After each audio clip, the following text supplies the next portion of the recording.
마가는 복음서 마지막 부분에서 지상 최대의 사건인 예수님의 부활과 승천을 기록하므로 예수님이 행하신 구속사역을 마무리하고 있습니다. 1절부터 8절까지의 말씀은 예수님 부활에 대한 이야기입니다. 유대인들의 하루는 저녁에 시작해서 또 다음날 저녁에 끝납니다. 안식일은 금요일 해질 때부터 토요일 해 질 때까지입니다. 예수님 시신이 안치된 무덤을 봐두었던 막달라 마리아, 또한 야고보의 어머니 마리아, 또한 살로메가 안식이 끝나자마자 향품을 구입했습니다. 율법상 안식일에는 매매 행위가 금지되어 있었기 때문입니다. 향품은 시신이 부패하는 냄새를 막기 위해 사용되는 향기가 나는 기름과 같은 액체를 말합니다. 유대 장례 관습에는 시신의 향품을 사용하지 않고 기름을 사용했고 일반적으로 십자가에서 처형된 사람에게는 기름을 사용하지 않았습니다. 왕을 장사할 때는 향품을 사용했습니다. 구약을 보면 향유는 이 왕권과 관련이 있는데 이 세 여인이 예수님의 시신을 바르고자 향품을 산 건 바로 예수님이 왕이라는 걸 드러내는 행동입니다. 그런데 여인들이 예수님의 시신에 향유를 바르려는 이 행동은 당시 유대인의 관습과는 맞지 않았습니다. 당시 의식법상 시체를 만지는 건 부정한 일로 간주됩니다. 향품을 바르는 건 장례의 하나의 절차 가운데 이루어지는 것이지 장사한 이후에 일어나는 일은 아니었습니다. 또 요한복음 19장 39절을 보면 이미 니고데모가 예수님의 시신에 몰약과 침향을 섞어 발라 장사했기 때문에 이 여인들이 장사된 후 다시 향품을 준비해 찾아갔다는 건 바로 예수님에 대한 사랑과 헌신과 애정을 드러냅니다. 3절을 보면 누가 우리를 위하여 무덤문에서 돌을 굴려주리오라고 이야기합니다. 무덤문을 막고 있는 돌을 굴리는 일이 여인들에게는 가장 큰 난제였습니다. 폭이 2m가 되는 이 큰 돌을 여성 3명이서 옮긴다는 건 쉽지 않은 일이었기 때문입니다. 마태복음 27장 62절에서 66절 말씀을 보면 이 대제사장 무리들이 빌라도에게 시신 도난 방지를 위해서 무덤문을 봉인하고 파수꾼을 세워서 그 무덤 앞을 지키도록 한 사실이 나와 있습니다. 지금 본문의 상황만 본다면 이 여인들은 이것을 알지 못하는 듯합니다. 만약 여인들이 이 무덤 앞에 파수꾼이 있고 무덤문을 봉인한 사실을 알고 있었다면 무덤에 가기를 아마 머뭇거렸을지도 모릅니다. 하지만 지금 순수하게 그 예수님을 향한 마음만 가지고 구체적인 계획이나 대책이 없이 무덤을 갑니다. 그런데 무덤에 도착했을 때 여인들이 걱정한과는 다르게 상황이 벌어집니다. 바로 무덤을 막고 있던 그 돌이 벌써 옮겨져 있었습니다. 여인들이 무덤에 들어갔습니다. 예수님의 시신은 보이지 않았습니다. 흰옷 입은 한 청년이 우편에 앉아 있습니다. 청년은 다른 복음서에서 기록된 이 병인 구절을 참고해 보면 바로 천사를 가리킵니다. 이 청년은 흰옷을 입고 있었습니다. 신약 성경에서 흰색은 하늘의 빛깔 또한 존재의 순결함을 상징합니다. 본문의 흰옷은 단순히 옷의 색깔이 희다라는 걸 의미하기보다는 천사가 하늘의 순결한 존재라는 사실을 가르쳐 줍니다. 청년은 우편에 앉았습니다. 성경에서 우편은 중요한 위치를 나타냅니다. 청년 즉 천사는 예수님의 시신이 놓여진 그 우편에 앉아서 예수님의 부활 소식을 전하려고 합니다. 당시 여인들은 의외의 상황에 순간적으로 놀랐습니다. 그 천사가 유령이라 생각을 했고 극한 두려움에 사로잡혀 있었는지도 모릅니다. 천사는 예수님 부활 소식을 전하기 전에 놀라지 말라라며 여인들을 먼저 안심시키고 너희가 십자가에 못 박히신 나사렛 예수를 찾는구나 라며 이야기합니다. 본문의 나사렛은 나사렛 사람을 의미하기도 하지만 이 나사렛과 같은 조그마한 동네에서 무슨 선한 것이 날 수 있냐는 이 경멸의 의미도 담고 있습니다. 갈릴리 여인들에게 친숙한 이 나사렛 예수라는 말을 통해서 여인들의 놀람을 먼저 누그러뜨리고 예수님이 살아나셨고 지금 여기에 계시지 않는다라고 말하면서 그 증거를 여기 누워있는 자리를 보라고 이야기합니다. 여인들은 천사의 이야기를 도저히 믿을 수가 없었습니다. 하지만 예수님 시신이 없는 걸 직접 눈으로 보았기 때문에 이 천사의 이야기를 믿을 수밖에 없었습니다. 빈 무덤을 보았습니다. 또 천사의 증언까지 들었기 때문에 이 여인 3명은 모두 부활의 첫 증인이 됩니다. 천사는 여인들에게 예수님이 내가 살아난 후에 너희보다 먼저 갈릴리로 가리라 라고 예언하신 대로 갈릴리로 가셨다라고 해서 알려줍니다. 제자들과 베드로에게 이 사실을 알리고 그들이 갈릴리로 가서 부활하신 예수님을 만날 수 있게 하라고 명령합니다. 천사가 특별히 베드로를 언급한 건 이 예수를 3번 부인하고 자기감에 빠져있는 이 베드로를 향해서 예수님이 부활하셨다는 소식을 전해주므로 다시 복음 전파 사역을 잘 감당하라는 그 하나님의 뜻을 전달하기 위해서였습니다. 여인들은 천사들을 만났고 예수님이 무덤에 계시지 않는 걸 보자 너무나 놀랍고 무서웠습니다. 사실 처음에는 어떤 말도 하지 못하다가 조금 마음이 진정된 이후에 이 제자들에게 찾아가 기쁨으로 부활의 소식을 전합니다. 9절부터 20절까지 말씀을 보면 앞에 괄호, 뒤에 괄호로 표시된 걸 보게 됩니다. 어떤 각주를 보면 어떤 사본에는 9절부터 20절까지 없음이라고 쓰여 있는 걸 볼 수 있습니다. 맨 처음 성경을 기록한 저자들이 직접 기록한 성경을 바로 성경 원문이라고 말합니다.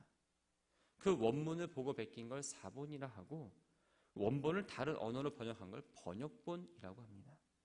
우리가 보는 성경은 이 사본과 번역본을 참고로 해서 만들어졌습니다.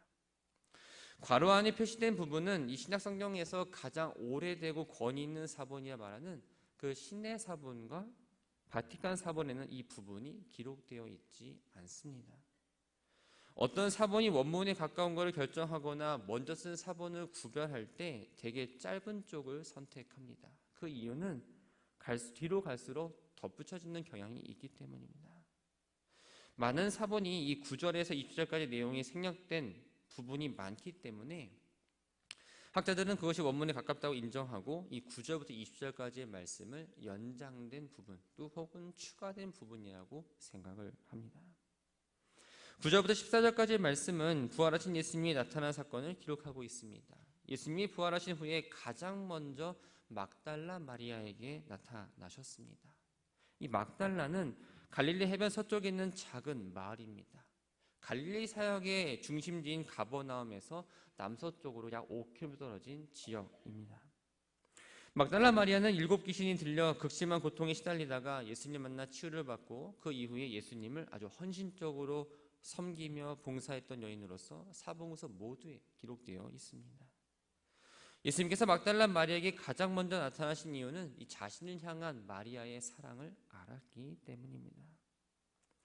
예수님께서 잡히실 때 도망갔던 제자들이 자신들을 예수님처럼 될지 모른다는 그 두려움 가운데에 이 마가다라방에 모여서 슬피 울고 있었습니다.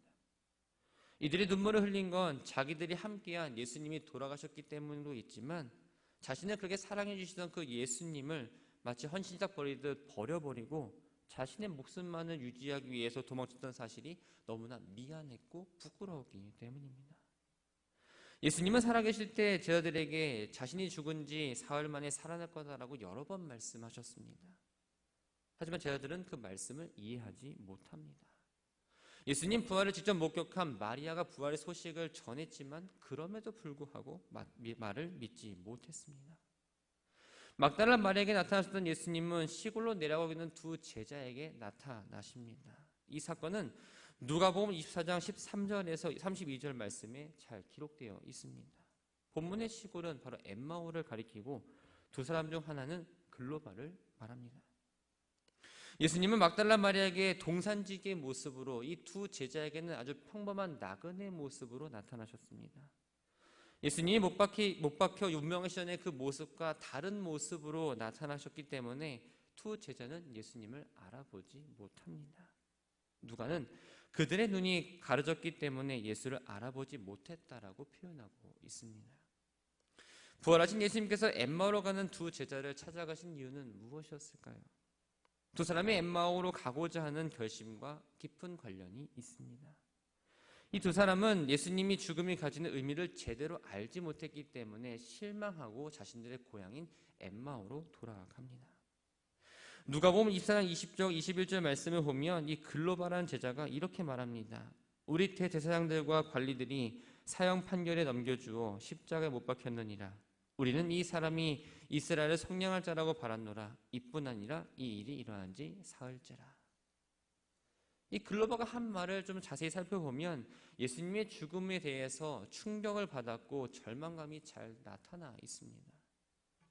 예수님은 자기의 죽음으로 인해서 절망감에 빠져있는 이 제자들을 향해 위로하시고 또한 새로운 힘을 주시고 능력을 주셔서 하나님이 맡기신 그 사명을 잘 감당할 수 있도록 하고자 그들을 직접 찾아가셨던 겁니다.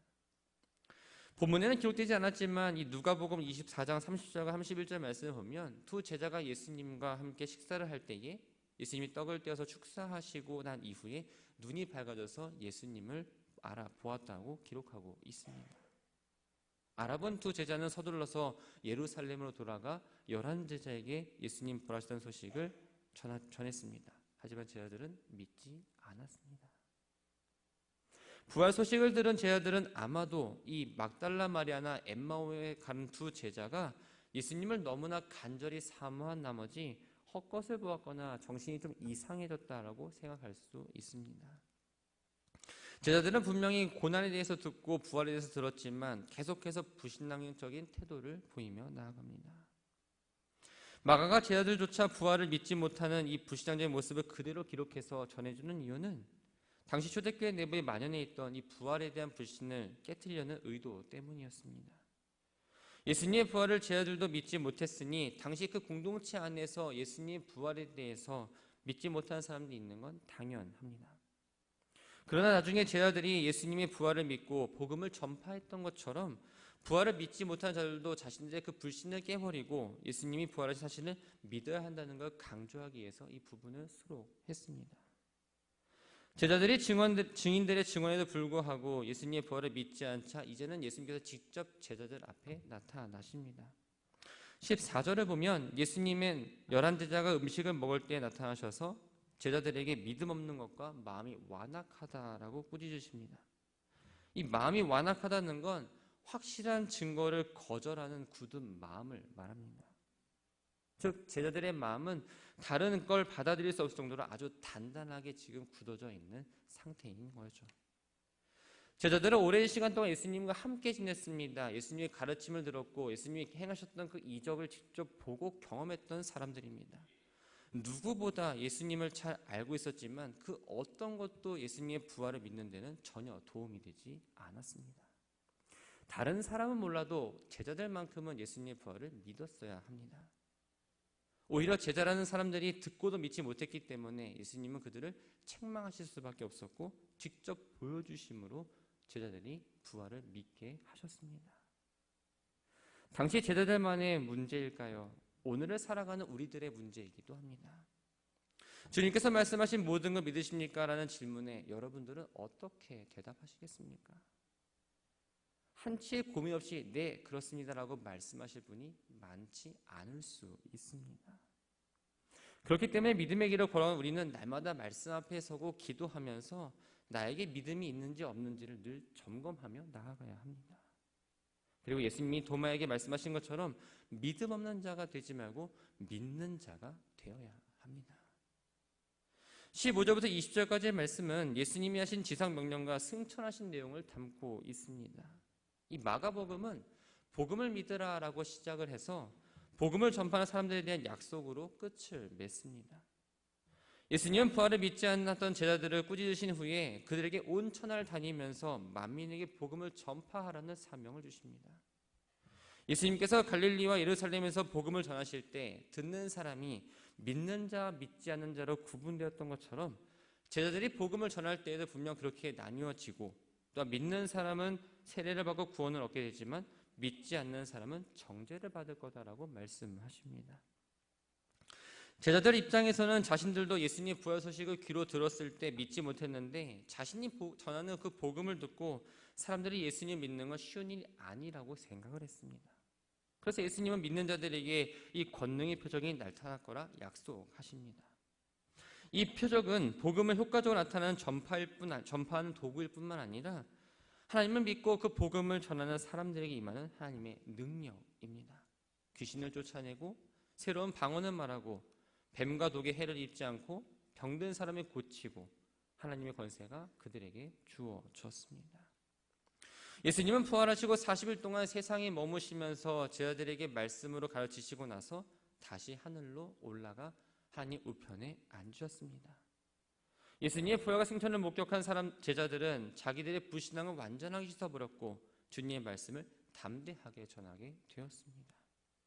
20절에 주께서 함께 역사하셨다는 말은 이 주께서 약속하신 보혜사 성령의 역사가 복음을 전파하는 사람에게 임했음을 의미합니다.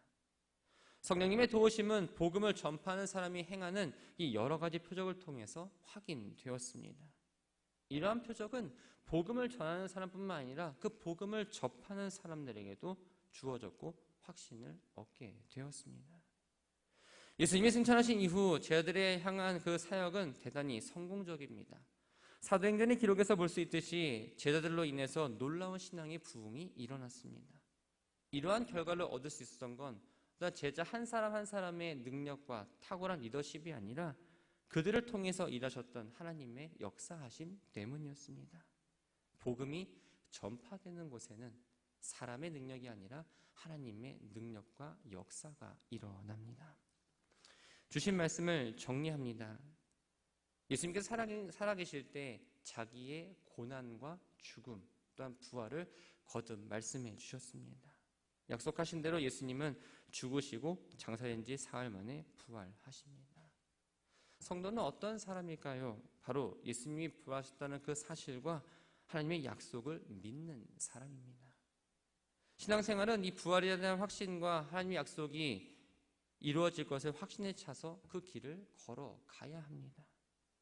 예수님이 이 시간 여러분들에게 물으십니다. 나는 부활이요 생명이니 나를 믿는 자는 죽어도 살겠고 무릇 살아서 나를 믿는 자는 영원히 죽지 아니하리니 이것을 내가 믿느냐?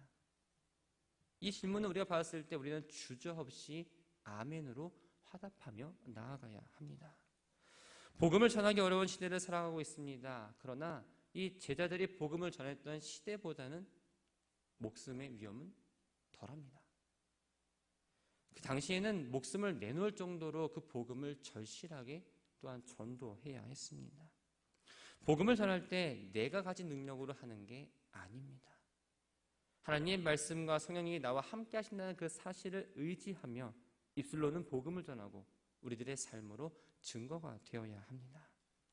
바라기는 하나님의 말씀을 믿고 살아가시기 바랍니다.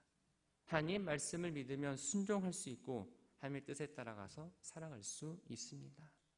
우리가 말씀을 듣고 읽을 때 그저 듣고 그저 읽지 마시고 성령님의 도우심을 구하며 나아가시기 바랍니다. 하나님의 뜻을 깨닫고 입술로만 복음을 전한다는 그 마음이 아니라 입술로는 복음을 전하고 여러분의 삶의 모습을 통해 그 복음의 증거가 나타나도록 여러분들의 자체가 복음의 증인이 되도록 살아가는 우리 모두가 되기를 주님의 이름으로 축원합니다.